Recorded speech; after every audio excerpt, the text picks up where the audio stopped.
Yan ang mga numero. Galing sa ating second set na rin.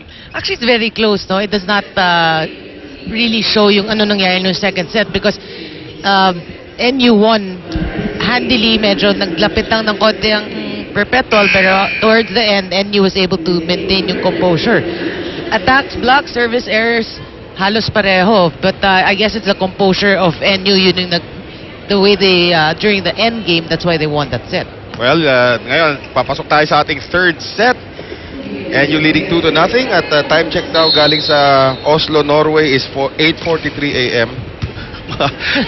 Sino ba yan? Si Hani Lee Ramirez. Nabati po natin. Malamig siguro dyan sa inyo ngayon. Ano? Ayan. Unang puntos galing kay Dindin para sa NU. And speaking of Dindin, she is the leading scorer for NU with 14. Jaja with 6. Pablo with 8. For Perpetual, it's Diaz with 7. Tubino with 6. And Cases with 5. So De Los Santos not yet a factor in today's game. And Dindin continues her tirade. So ngayon may 15 puntos na itong si Dindin Santiago, 2-0. Siya rin ang may-ari ng unang 2 puntos dito para sa kupunan ng NU sa ating third set. If it's Fun Family Pizza, it's gotta be Shakey's. And now Ruby De Leon nakakuha ng service ace kontra kay Condada. 3-0 NU. Yung service ni Ruby De Leon, never nawala yun eh. Even if you don't see her play na, pagbalik na, ang very nice. Pinapanood na linesman kay Ruby yung kanyang paa eh. Sobrang lapit na sa linya. Wala, master na niya. Oo. Santiago, De Leon, Ordas, tinulak, Cases, naroon. Guillermo in the air now for Cases. Dindin, naabangan siya doon ni Sandra. Apia.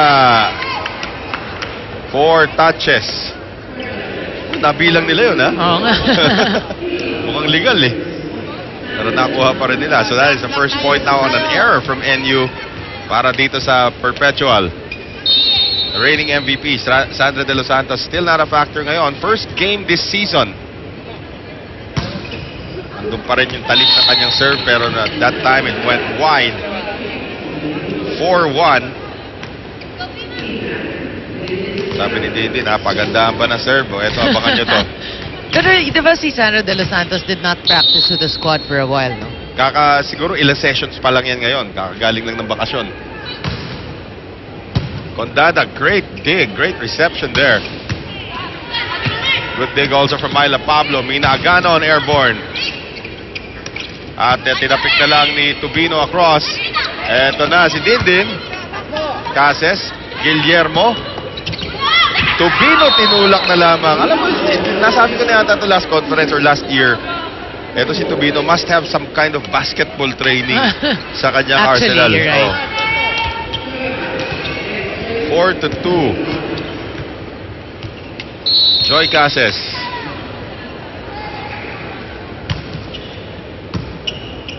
Reyes, De Leon. Upya. Simple-simple lang para kay Jaja. Naitawid ni Cases. De Leon, Aiko Ordas. That's right, that's through the blocker, which is Tubino. 5-2 NU. Pero maganda sa NU ngayon, you can see they're enjoying, but not... Oh, may joke time na eh. Pero hindi exage because, syempre may veterano ka in Ruby De Leon, taga sa loob ng court. Oh, another ace, this time from Mina Aganon. Nagkakaproblema na sa reception itong Perpetual at lamang na naman ang 4 ang NU sa pagsisimula nitong ating third set. Mina Aganon once again. Cases, Guillermo, Tubino, humiga. 7-2. Aganon once again serving.